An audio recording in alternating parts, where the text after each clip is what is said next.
नमस्कार। राष्ट्र, राष्ट्रियता, सभ्यता र संस्कारको संगम बागमती टेलिभिजनको प्रस्तुति कार्यक्रम मूल बाटोमा स्वागत छ। म कल्पना सानु भट्टराई। दर्शकवृन्द, हामीले कार्यक्रममा शिक्षा, स्वास्थ्य र आर्थिक क्षेत्रसँग सम्बन्धित भएका विषयवस्तुबारे तपाईहरूलाई जानकारी दिँदै आएका छौँ। दर्शकवृन्द, अहिले हालै मात्र बजेट विनियोजन भएको छ। यो बजेट विनियोजन भएसँगै कृषिमा देखिएका समस्या सुल्झने हुन् कि भनेर आश पनि गरिएको छ। कृषि लक्षित बजेट आएको पनि भन्न सकिन्छ। अहिलेको बजेट हेर्दाखेरि धेरै वर्ष पुराना रहेका, कागजी रूपमा मात्र सीमित भएका कतिपय कृषिका लागि भएका अभियानहरू अब सुचारू हुन्छन् त भन्ने अर्को प्रश्न पनि रहेको छ। आज हामी यिनै विषयमा रहेर कुराकानी गर्नेछौँ, तपाईलाई जानकारी पनि दिनेछौँ। दर्शकवृन्द, आज हामीसँग कार्यक्रममा छलफलका लागि हुनुहुन्छ खाद्यका लागि कृषि अभियानका संयोजक हुनुहुन्छ उद्धव अधिकारी। उहाँले कृषिका लागि अगाडि बढ्नुपर्छ र सरकारले कृषिका लागि धेरै कार्य गर्नुपर्छ भनेर लामो समयदेखि आवाज पनि उठाउँदै आउनु भएको छ। हामी थप कुराकानी उहाँसँग गर्नेछौँ। उहाँलाई कार्यक्रममा स्वागत गरौँ।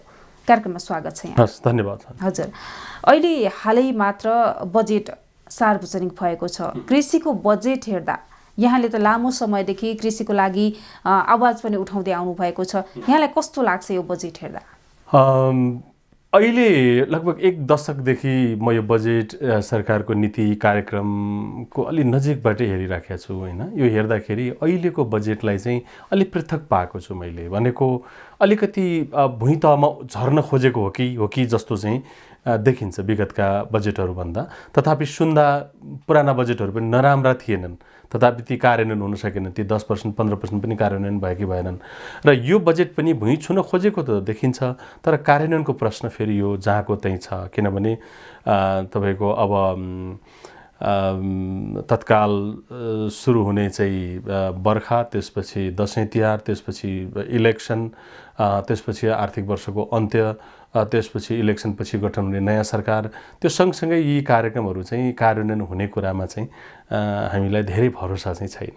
हजुर, तर आश गर्न सकिने लायकको आशा गर्न सकिने खालको केही सकारात्मक कुराहरू आएका छन्। त्यहाँ चाहिँ अलिकति कृषिलाई योभन्दा अगाडि चाहिँ एउटा कृषि भनेको एउटा युनिट मात्रै हो भन्ने हिसाबबाट चाहिँ जसरी नीति कार्यक्रमहरू बजेटहरू आउँथे, अहिले चाहिँ कृषिलाई साँच्चैकै कृषि प्रधान देशको यसलाई सेक्टरको रूपमा, क्षेत्रकै रूपमा समेट्न खोजेको छ, विकास गर्न खोजेको छ। हरेक कार्यक्रमहरूमा सम्भव भएसम्म कृषिका कुराहरू चाहिँ त्यहाँ एड्रेस गर्न खोजेको छ। बजेटको लगभग 25% चाहिँ कृषिकै वरिपरि नै बजेट चाहिँ घुमेको हुनाले अहिले चाहिँ हामीले कृषि र एउटा किसानको हिसाबबाट यसलाई चाहिँ एउटा आशावादी बजेटको रूपमा चाहिँ लिन सकिन्छ। हजुर, 55 अर्ब 97 करोड छ होइन। अहिले त ठुलो पनि छ नि यसको दायरा। अब यहाँले कार्यान्वयनको कुरा पनि गर्नुभयो। अब पछिल्लो समय अब हामीले हेर्दाखेरि विगतको वर्षमा सरकारले कागजी रूपमा मात्र ल्याएका योजनाहरू सीमित गर्दाखेरि अब तपाईहरू अगाडि पनि बढ्नुभयो। हामीले यसको माग पनि पुरा गर्नु पर्यो, किसानका समस्या पनि छन् भन्दै सुनाउँदै पनि अगाडि बढ्नुभयो। अब यो कार्यान्वयनको पक्षलाई हेर्दाखेरि कसरी अगाडि बढाउनु पर्छ त? अब कार्यान्वयनमा चाहिँ निकै ठुलो चुनौती के देखिन्छ भने निकै सकारात्मक कुरा हो होइन। एकैपटक कृषिमा 10औं अरब बजेट चाहिँ बढ्नु भनेको, तर कार्यान्वयन चाहिँ फेरि पनि त्यही संरचनाले अहिले भएकै विगतको चाहिँ 45 अरबको बजेटै राम्रोसँग कार्यान्वयन गर्न नसक्ने संयन्त्रले अहिले थप यो 10 अरबको बजेटको चाहिँ नि कार्यान्वयन एकदम राम्रोसँग गर्ला र यसले चाहिँ परिणाममुखी परिणाम निकाल्ला भनेर चाहिँ आशा गर्न सकिने चाहिँ कम छ। त्यो संरचना हाम्रो अलि कस्तो भने अहिलेका हेर्दाखेरि चाहिँ यो संविधानले पनि अलि चाहिँ भूमिकाहरू फरक दिएको छ स्थानीय तहमा होइन, प्रादेशिक तहमा र सङ्घीय तहमा। र काम अब खेतीपाती हुने भनेको फेरि पनि स्थानीय तहमै हो। किसान बस्ने खेती चाहिँ नि स्थानीय तहमै हो। खेत खलिहान होइन, गोठखोरहरू हुने त किसान के भन्छ स्थानीय तहमै हो। र अब यो चाहिँ सङ्घीय तहले एउटा खालको डिरेक्सन दिएको छ। अब यसलाई चाहिँ तिनै तहले फलो गर्नु पर्यो र यसलाई चाहिँ कार्यान्वयन गर्नका लागि सबै बराबर चाहिँ जिम्मेवार भएर अगाडि लाग्नु लाग्नु पर्यो, देश सबैको हो होइन। राम्रा कुरालाई त हामीले राम्रो भनेरै जानुपर्छ। अब यो कार्यान्वयनको सवालमा चाहिँ अब यो सङ्घीय मन्त्रालयले मात्रै चाहेर पनि हुने कुरा छैन र कृषि मन्त्रालयले मात्रै चाहेर हुने कुरा पनि छैन। अहिलेको बजेट त्यसरी आएको छ र त्यही हिसाबले अब सरकारले अलि लामो समयदेखि लिएको कृषिको यान्त्रीकरण, औद्योगिकरण, व्यावसायीकरणको चाहिने कुरा लगभग 50-60 वर्षदेखिको जुन खालको सरकारको चाहिँ एउटा सपना थियो, त्यो सपनालाई चाहिँ कार्यान्वयन गर्नैकै लागि हुनसक्छ अहिले सामान्य प्रधानमन्त्रीज्यूको अध्यक्षतामा एउटा चाहिँ एउटा कोअर्डिनेसन कमिटीको रूपमा एउटा संयन्त्र विकास गरेर सम्बन्धित सरकारवाला मन्त्रालयका मन्त्रीज्यूहरूलाई समेत त्यसमा अनबोर्ड गर्ने र त्यसलाई कार्यान्वयन गर्ने कुरा चाहिँ त्यो एक हिसाबले आशावादी हुन सकिन्छ। किनभने कृषि भनेको चाहिँ भन्दा कृषि प्रधान भन्ने, तर कृषि भनेपछि जहिले पनि अलिकति कम प्राथमिकतामा पर्ने खालको हामीले चाहिँ प्र्याक्टिसहरू देखेका छौँ। कृषिको कर्मचारी भनेपछि पनि अलिकति मान्छेले हेर्ने दृष्टिकोण अलिक कम, किसान भनेपछि अलि हेर्ने दृष्टिकोण यो त किसान हो भने जस्तो भनेपछि अहिले चाहिँ यसो हेर्दाखेरि यो अब कृषिलाई केही सम्बोधन गर्न खोजेको जस्तो चाहिँ देखिन्छ। अब सबै पक्ष इमान्दार हुने हो भने यसले एकदमै धेरै उत्साहित हुनुपर्ने, आशावादी हुनुपर्ने कुरा त होइन, तर यसले कम्तीमा सुरुवात गर्छ कि भन्ने जस्तो चाहिँ लाग्छ। हजुर, पक्कै पनि यहाँले भन्नुभयो हाम्रो देश कृषि प्रधान भए पनि यो कागजमा मात्रै सीमित भयो, तर कृषि उपजहरू आयात गर्नुपर्ने बाध्यता र यो परिस्थितिलाई सरकारले कहिले पनि चिर्न सकेन होइन। अब के भन्नुहुन्छ, कृषि क्षेत्रसँग सम्बन्धित भएका व्यक्तित्वहरू तपाईँसँग कुराकानी गर्दा पनि उहाँहरूले चाहिँ अहिले यो जुन कृषि प्रधान मुलुक भनेर साँच्चीकै यो देखाउन खोजेको हो त बजेटले भन्ने पनि रहेको छ नि। अब होइन, कृषिका वरिपरि रहेर बजेटलाई केलाइराख्ने एउटा भुइँ मान्छेदेखि लिएर नीति निर्माण तहका मान्छेहरूसम्म चाहिँ एक खालको सकारात्मक सञ्चार चाहिँ भएको छ अहिले यतिखेर होइन। अब विरोधका लागि त्यहाँ बुँदाहरू त धेरै छन्, तर हामीले सकारात्मक बुँदालाई मात्रै टिप्ने हो भनेदेखि चाहिँ आशा गर्न सकिने ठाउँ चाहिँ छ। तर हामीले विगतको एक दशकको मात्रै बजेटलाई हेर्ने हो भनेदेखि चाहिँ यो आशा निराशामा परिणत हुनका लागि केही समय नलाग्ने चाहिँ मैले अघि पनि दृष्टान्त दिइसकेँ।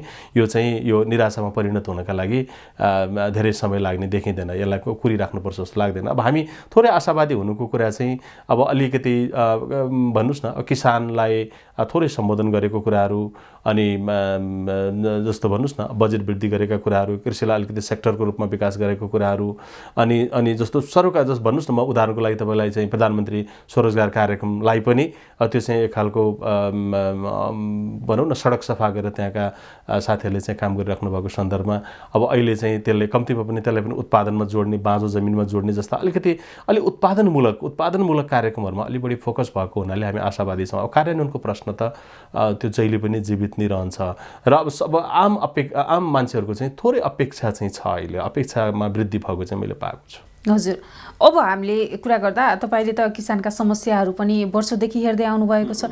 अहिले यो वर्तमान समयमा पनि हेर्दाखेरि के कस्ता समस्या रहेका छन्? किसानको मात्र कुरा गर्नुपर्दा अहिले कृषि क्षेत्रको कुरा हामी पछि गर्ने। अब किसानको बजेटभन्दा एकछिन पर रहेर कुरा गर्ने, किसानको समस्या असाध्यै धेरै छन् र त्यो सम्बोधन हुने लाइनमा पनि छैनन् होइन। तथापि देश एकदम भन्नुहोस् न व्यापार घाटा बजेट बराबर नै व्यापार घाटा भइसक्यो, जसमा 4 खरबभन्दा बढीको चाहिँ अब यो आर्थिक वर्षको अन्त्यसम्ममा हामीले कृषिजन्य उपज मात्रै आयात गर्ने जो अवस्थामा हामी पुग्दैछौँ, निकै डरमर्दो लाजमर्दो चाहिँ अवस्थामा हामी पुगिसकेका छौँ। अब यो बिचमा पनि किसानको स्वाभिमानलाई माथि नउठाउने, किसानको सम्मानलाई माथि नउठाउने, किसानले गरेको, किसानलाई उत्पादन गर्नका लागि आवश्यक तपाईँको इनपुटहरू उपलब्ध नगराउने र किसानले उत्पादन गरेका चिज वस्तुहरूको चाहिँ उचित मूल्य, उचित बजारको व्यवस्थापन नगर्ने हो भनेदेखि चाहिँ यो स्थिति झन्झन बढेर जाने देखिन्छ होइन। एउटै मात्रै हामीसँग देशमा सम्भावनाको क्षेत्र भनेको अहिले कृषि क्षेत्र र जुन चिज चाहिँ उत्पादनका हिसाबले चाहिँ अब मानु रोप्यो भने मुरी फल्ने खालको सम्भावना भएको क्षेत्रलाई अब सबै अब अहिलेको तिनै तहको सरकारले यसलाई प्राथमिकतामा राखेर लिएर जाने हो भने सम्बोधन हुन सक्छ। तर अब अहिले चाहिँ अब हेर्नुहोस्, आजैका सन्दर्भमा कुरा गर्नुहुन्छ भने किसानको समस्याको कुरा सोध्नुभयो, मल नपाएर किसानहरू रोइरहेका छन् होइन। यो देशमा यो कृषि प्रधान देश भन्ने पनि थाहा छ, असारमा धान रोप्नुपर्छ भन्ने पनि थाहा छ, तर चाहिँ तपाईँको कहिल्यै पनि मल आउँदैन। मल ल्याउने संयन्त्रहरू पनि छन्, त्यहाँ मल ल्याउने चाहिँ नि ल्याउनका लागि जिम्मेवार लिएर बसेका साथीहरू पनि तलब खाएर बसिराख्नु भएको छ, सरकारी सेवा सुविधा लिएर बसिराख्नु भएको छ। तर मल प्राप्त कहिल्यै पनि समयमा हुँदैन र झन् यो पालि त झन् त्यो सम्भावना चाहिँ नि झन् कम देखेर गएको छ होइन, अन्तर्राष्ट्रिय विविध कारणले गर्दा र यहाँ हाम्रो चाहिँ कारणले गर्दा। तपाईँको बिउको अवस्था हेर्नुहुन्छ भने अब आज अब ठ्याक्क हाम्रो यो देशको मुख्य बाली धान लगाउने सिजन छ। अब हामीसँग चाहिँ नार्कले विकास गरेका जातहरू सहज रूपमा किसानले चाहिँ प्राप्त गर्न सकेका छैनन्। उसको प्रसार संयन्त्रै अब एक खालको टुटेको अवस्था छ र अब हामी फेरि पनि आयातित हाइब्रिड धानहरूमा चाहिँ भर पर्नुपर्ने एउटा किसानहरूलाई बाध्यता छ होइन।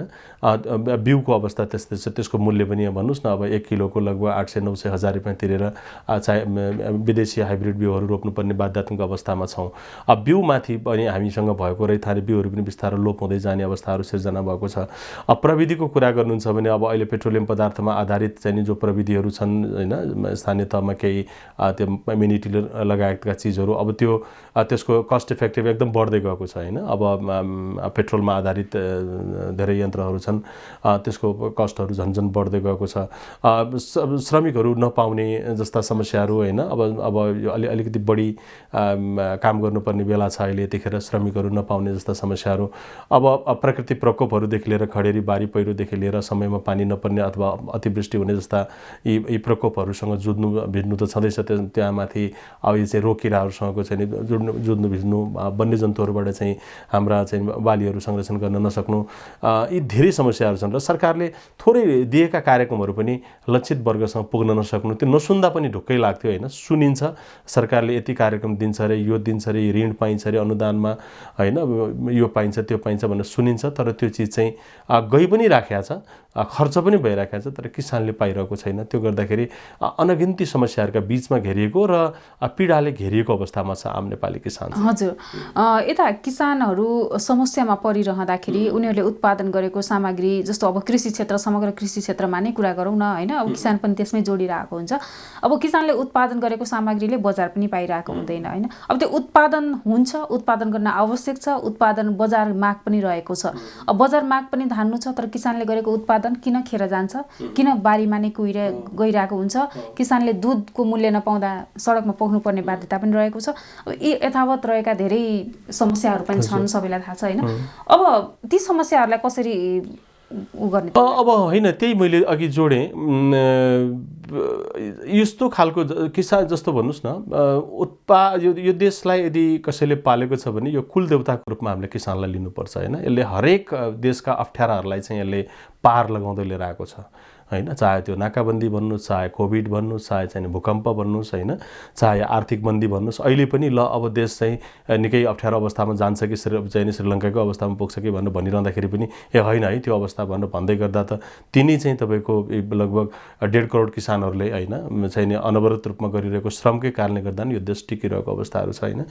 त्यो उनीहरूको मनोभावनालाई हेरेर हाम्रा कार्यक्रमहरू नीतिहरू नबन्ने, अनि उनीहरूले जस्तो भन्नुहोस् न अहिले खेतीपाती गरिरहेको किसानका आवश्यकताहरू के छन् त्यहाँ रहेर हाम्रा नीति कार्यक्रमहरू बन्नियो भने पक्कै पनि त्यसले उत्पादकता वृद्धि गर्छ, सरकारले लिएका लक्ष्यहरू पनि पुरा गर्छ, सरकारले दिएका अनुदानहरू पनि लक्षित ठाउँमा पुग्छ। तर अहिले के भयो भने सबै अब योजनाहरू चाहिँ त्यो समुदाय तहमा रहेर योजना बन्ने प्रक्रियाकै अन्त्य भयो भने जस्तो देखिन्छ। हिजो चाहिँ 14 तहको योजना छनौट प्रक्रियाहरू थिए, कम्तीमा कर्मकाण्डी भए पनि अलिकति किसानहरू जम्मा गरेर के हो त अबको कार्यक्रम भनेर कम्तीमा जिल्ला कृषि विकास कार्यालय मार्फत ती एउटा कृषि सेवा केन्द्रहरू मार्फत ती चाहिँ केही कुराहरू सोधिन्थ्यो।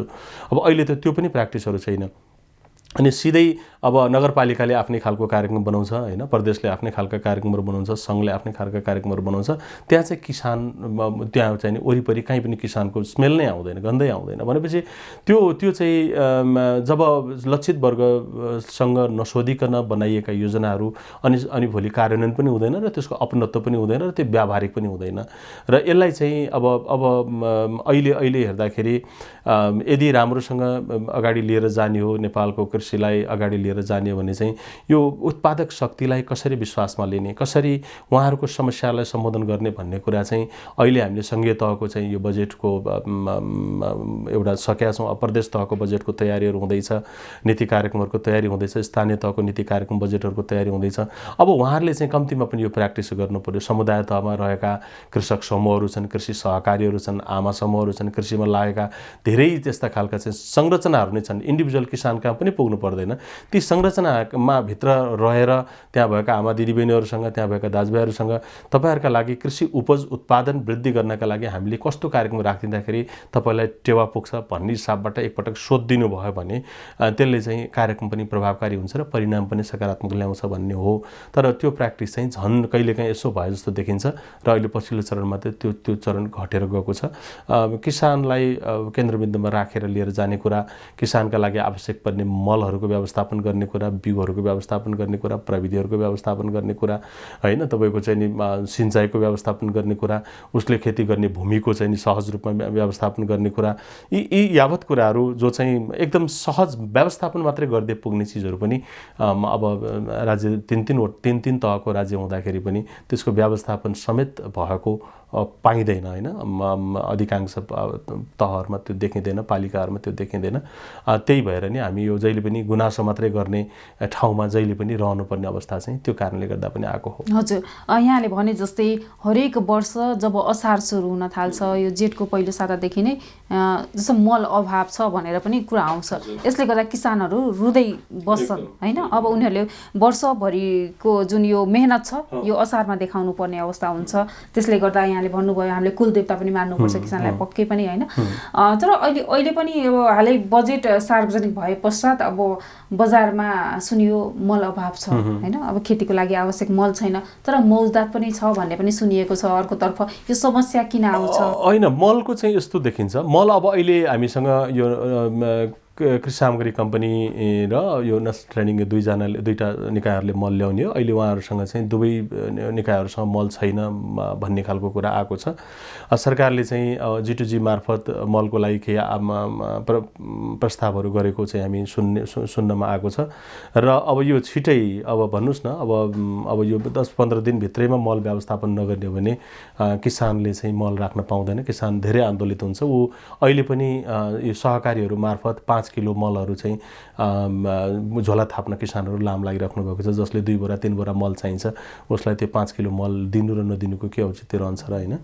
मल जस्तो महत्त्वपूर्ण चिज पनि हामीले समयमा दिन नसक्ने, राज्य संयन्त्र अरू त दिन सकेन। सरकारले दिएको एउटा राम्रो अनुदानको कार्यक्रम हो यो मलको कार्यक्रम, त्यो पनि दिन सकिरहेको छैन र विकल्पमा पनि सरकार चाहिँ नि काम गर्न तयार पनि छैन हैन। अब मल आयात गर्ने, विदेशी मुद्रा विदेश बाहिर पठाउने अनि चाहिँ गर्न नसकिने चाहिँ नि गर्न नहुने उटपटाङ काम चाहिँ जस्तो तपाईँको मल कारखाना खोल्ने जस्ता कुराहरू चाहिँ सरकार गरेर बसिरहेको हैन देखिन्छ। र अहिलेको यो चाहिँ नि आगामी आर्थिक वर्षको बजेटमा पनि चाहिँ मल कारखाना खोल्ने कुरा आएको छ। हामीसँग भएको स्थानीय स्रोत साधनहरूको प्रयोग गर्नेतिर चाहिँ फेरि पनि बुद्धि विवेकहरू चाहिँ हाम्रा सरकारहरूको पुगिरहेको छैन। म फेरि पनि यहाँको यो महत्त्वपूर्ण सञ्चार माध्यम मार्फत यो प्रदेश तहका र स्थानीय तहका नीतिहरू बन्दै गर्दा मेरो आग्रह के हो भने हामीले मल भन्ने बित्तिकै चाहिँ यो रासायनिक मललाई मात्रै चाहिँ मल नसम्झ्यौँ। मल भनेको किसानका गोठको पनि मल हो। तपाईँको यो के भन्छ हरेक घरबाट निक्लिने फोहोरहरू पनि मल हो। अहिले नगरपालिकालाई चाहिँ मल व्यवस्थापनको लागि ठुलो तनाव भएको छ।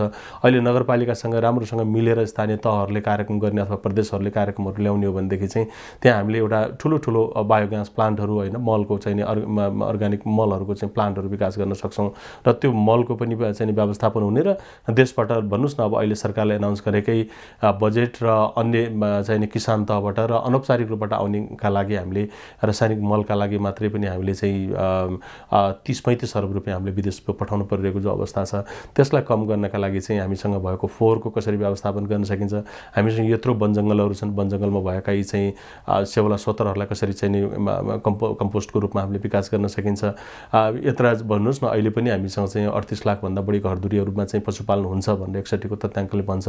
ती गोठहरूलाई चाहिँ कसरी मल कारखाना कारखानाको रूपमा विकास गर्न सकिन्छ, त्यहाँ चाहिने खाद्य तत्त्वहरू कसरी वृद्धि गर्न सकिन्छ, अहिले चाहिँ तपाईँको वायुमण्डलमा भएका चाहिँ तपाईँको नाइट्रोजन लगायतका चिजहरूलाई कसरी हामीले चाहिँ खेतबारीमा फिक्स गर्न सक्छौँ, जो पुर्खाले हामीलाई सिकाएर गएका छन्, ती चाहिँ मिश्रित बालीहरूलाई कसरी प्रवर्धन गर्न सकिन्छ।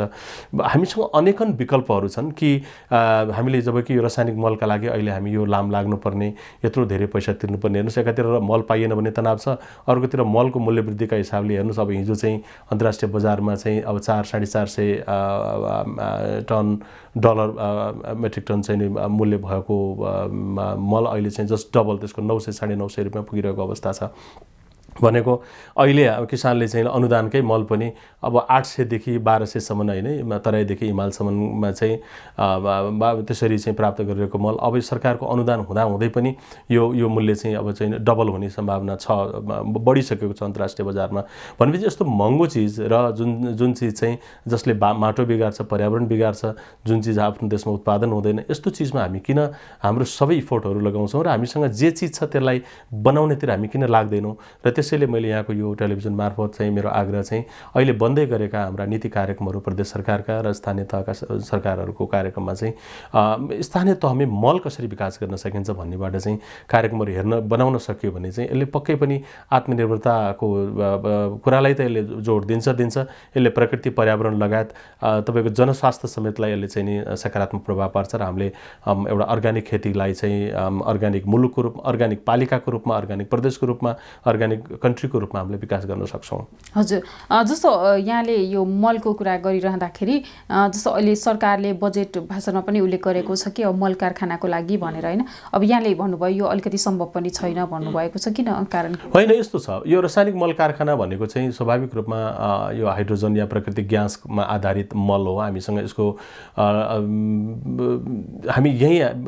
हामीसँग त्यो प्राकृतिक ग्यास हामीसँग छैन, फेरि पनि त्यो प्राकृतिक ग्यास हामीले भारतबाटै ल्याउनु पर्ने छ हैन, र त्यसको लागि ठुलो बिजुली हामीले खपत गर्नुपर्ने छ। त्यो सँगसँगै हामीले खरबौँ रुपियाँ त्यहाँ इन्भेस्ट गर्नुपर्ने छ। त्यो सँगसँगै अनि त्यो जुन खालको उत्पादन हुन्छ त्यो सबै उत्पादन हामीले फेरि नेपालमा मात्रै खपत गर्न सक्दैनौँ। हाम्रो मल फेरि हामीले विदेशमा निर्यात गर्न सक्ने सम्भावना पनि छैन। त्यो मल बनिसकेपछि फेरि माटोका लागि चाहिने युरिया मात्रै होइन, त्यसले त युरिया मात्रै प्रोडक्सन गर्ने कुरा हो। त्यहाँ माटोको लागि चाहिने त्यो 16वटै खाद्य तत्त्वहरूमध्ये कम्तीमा पनि नाइट्रोजन फस्फोरस र पोटासको व्यवस्थापन हुनु पर्यो। फेरि फस्फोरस र पोटासको उत्पादन हामीसँग हुँदैन, त्यो आयात नै गर्नुपर्ने, फेरि पनि अवस्था जीवित बाँकी रहन्छ।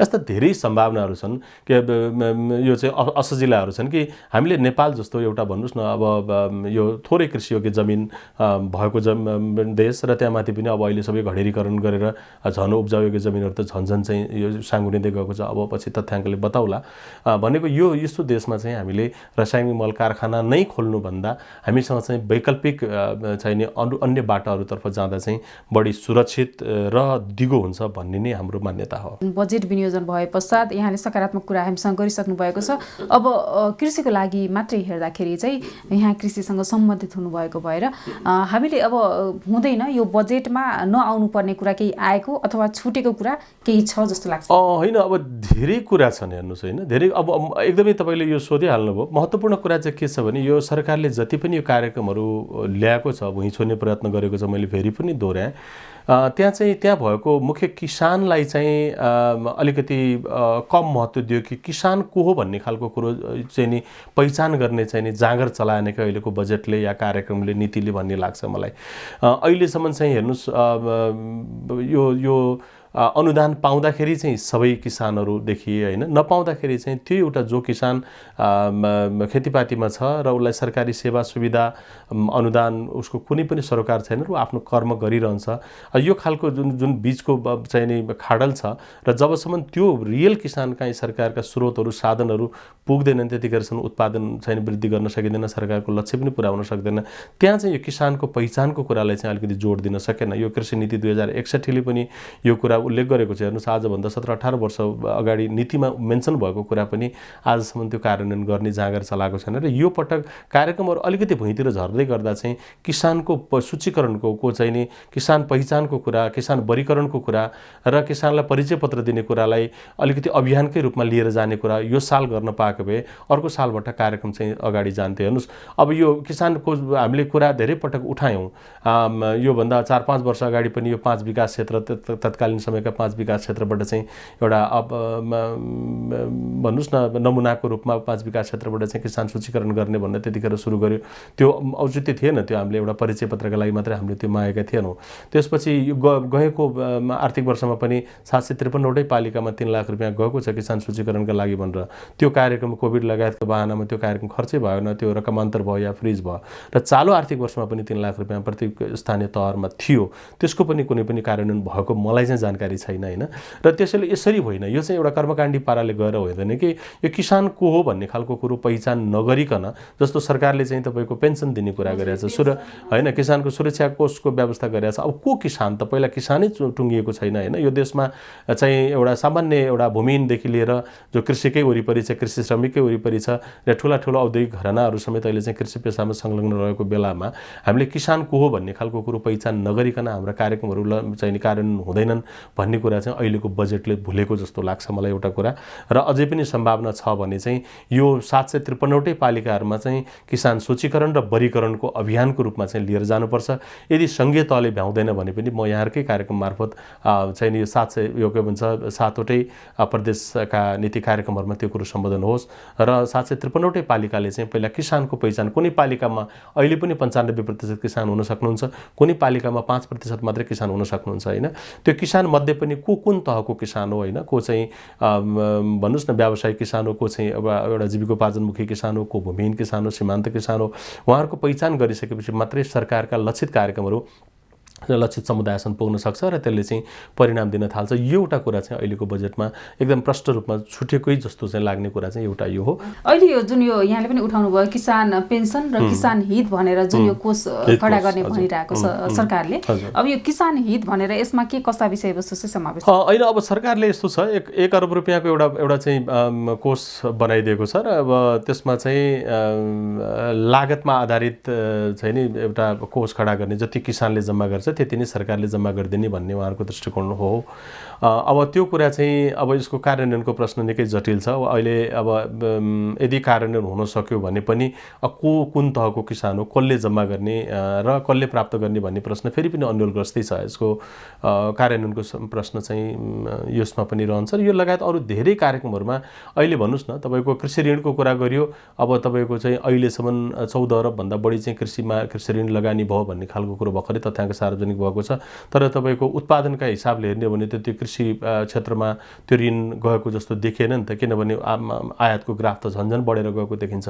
यदि उत्पादनमै त्यो ऋण त्यहाँ लगानी भएको भने एकातिर राज्यको त्यत्रो ठुलो पैसा चाहिँ कृषि क्षेत्रको उत्पादन वृद्धिका लागि चाहिँ गएको पनि देखियो अनुदानका रूपमा भने, अर्कोतिर आयात वृद्धि नभइकन आयात चाहिँ विदेशबाट चाहिँ आयात बढेको पनि देखियो भन्दाखेरि यहाँ तालमेल मिलिरहेको छैन। सरकारले दिएका अनुदानहरू चाहिँ लक्षित वर्गसँग पुग्न सकिरहेका छैनन्। लक्षित वर्गसँग पुर्याउनका लागि चाहिँ पहिलो कुरो लक्षित वर्ग को हो भन्ने खालको कुरो पहिचान नै चाहिँ महत्त्वपूर्ण कुरा हो भन्ने लाग्छ। पहिचानका आधारमा अनि बल्ल सरकारले दिने सेवा सुविधा भनेको साना सीमान्तलाई 70-80% समेत अनुदान देऊ र ठुलालाई चाहिँ 10-20% अनुदान देऊ, ठुलालाई ठुलै मेसिन यन्त्र उपकरणहरूमा अनुदान देऊ, सानालाई सानै चिजमा अनुदान सहयोग गर, त्यसले मात्रै चाहिँ परिणाम निकाल्न सक्छ भन्ने नै हो। हस्, हाम्रो कार्यक्रमको समय सकिएको छ। यहाँ आइदिनु भएर यो बजेट विनियोजन भएको छ, विशेष गरी कृषि क्षेत्रको लागि निकै नै अहिले आश पनि गरिएको छ। सरकारले कृषि प्रधान मुलुक भनेर पनि सम्बोधन गरेको अहिले पाइएको छ। यसबारे पनि तपाईँले किसानका समस्या र सरकारले गर्ने कार्यान्वयनको पक्षमा पनि कुरा गरिदिनु भएको छ। यो अवसरका लागि यहाँलाई पनि एकदमै धेरै धन्यवाद। हस्, नमस्कार। दर्शकवृन्द, हाम्रो कार्यक्रमको समय सकिएको छ। आज हामीले कार्यक्रममा बजेटले कृषि उत्पादन कसरी बढाउला भन्ने किसिमको कुराकानी गरेका छौँ। हामीले आगामी अब वर्ष कस्तो हुन्छ कृषि क्षेत्र र सरकारले छुट्याएको जुन बजेट छ त्यसलाई कार्यान्वयन गर्न कसरी अगाडि बढ्नुपर्छ, किसानका समस्या के रहेका छन्, ती समस्यालाई कसरी सम्बोधन गरिनुपर्छ लगायतका प्रसङ्ग आज हामीले जोडेका छौँ। हामीसँग कार्यक्रममा हुनुहुन्थ्यो खाद्यका लागि कृषि अभियानका संयोजक उद्धव अधिकारी। हामी भोलि कार्यक्रममा फेरि नयाँ प्रसङ्ग र नयाँ विषयवस्तुका साथमा उपस्थिति हुनेछौँ। हेर्दै रहनुहोला बागमती टेलिभिजन। नमस्ते।